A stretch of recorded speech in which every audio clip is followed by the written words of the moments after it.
உங்க கலாச்சாரத்துல கட்டின பொண்டாட்டிய கண்டவங்கிட்டையும் அனுப்பிட்டு கண்டவங்கிட்டையும் வீடியோ கால் பேச விட்டுட்டு ஆதார் கார்டுல அடுத்தவன் புருஷன் பேரை போட்டு விட்டு 6 மாசம் கையெழுத்து போடுறதுக்கு இன்னொருத்தனை வச்சுக்கிட்டு குடும்பம் நடத்த ஒருத்தன், ஆதார் கார்டுக்கு ஒருத்தன், ஆபரேஷனுக்கு ஒருத்தன், 10 பவுன் செயின் தர்றேன் அப்படின்னு சொன்னா துபாய்க்காரனுக்கு அவுத்து எல்லாத்தையும் அம்மனமா காமிச்சது ஒருத்தன் அப்படின்னு சொல்லி இத்தனை புருஷன் வச்சுக்கலாம். ஆனா ரெக்கார்டா ஒரு புருஷன், அதுவும் என்ன ஆதாரம்னு தெரியல. அப்படி இருக்கக்கூடிய புருஷத்துல உங்க கலாச்சாரத்துல எப்படி கட்டின பொண்டாட்டி வந்து எவன்ட்ட வேணாலும் போலாம், எத்தனை வேணாலும் அவுத்து காமிக்கலாம், எவன் கூட வேணாலும் வருஷ கணக்கா மாச கணக்கா குடும்பம் நடத்தலாம், 10 பவுன் தர்றனோட அவுத்து காமிச்சிடலாம் கட்டின பொண்டாட்டிங்கிற ஒரு பேரை வச்சுக்கிட்டு.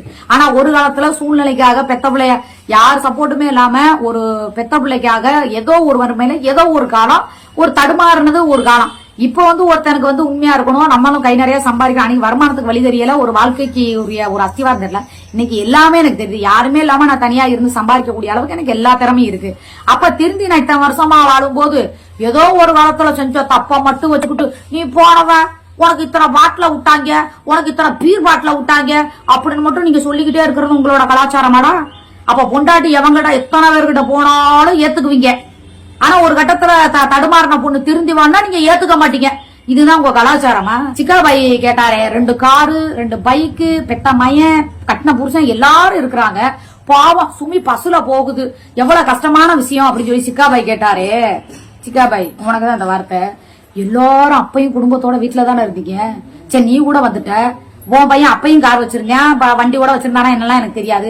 எல்லாரும் வீட்டுல இருக்கும் போதானே இன்னொருத்தவங்க கூட போய் 3 வருஷம் வாழ்ந்து ஆஸ்பத்திரியில அட்மிட் ஆகி கையெழுத்து புருஷங்கிற ஸ்டேஜ்ல ஒருத்தன் போட்டு விட்டுருக்கானே.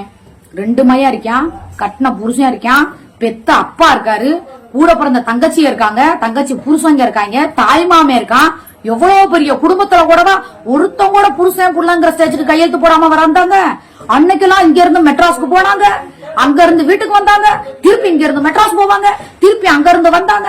சரி, பக்கத்துல இருக்கிற திருநகர்ல இருக்க என் வீட்டுக்கு வர்றதுக்கு வழி உங்களுக்கு தெரியாதுன்னா இப்ப இப்படி பஜாருக்கு போய் ஷாப்பிங் பண்றதுக்கு தெரிஞ்சிருக்கு. ஷாப்பிங் நான் எவன் கூட போனேன், என்ன பண்ண, எதை பண்ண, ஆதாரத்தை போடுறி போடுறி போடுறி போடுறி போடுறி. நீ என் ஆதாரத்தை வந்து உனக்கு என்ன போடுறதுக்கு ரொம்ப நேரம் ஆகுமா? சொல்லு. உனக்கு ஆதாரத்தை நான் போடணும்னு நினைச்சா முதல்ல உன் ஆதார் கார்டை தான் போடணும். அதுக்கப்புறம் நீ அவுத்து காமிச்ச அம்மளை போட்டா அதான் போடணும். ஆதாரம்ல எல்லாம் பேசாத. உனக்கு அனுப்புனார சிக்கா பாய் போட்டா அதெல்லாம் எனக்கு வந்தா போட்டாதான், சிக்கா பாய்க்கு இல்ல எனக்கு தான் வந்துச்சு. நான் தான் உனக்கு அனுப்ப சொல்லி பூராத்தையும் அனுப்புனேன்.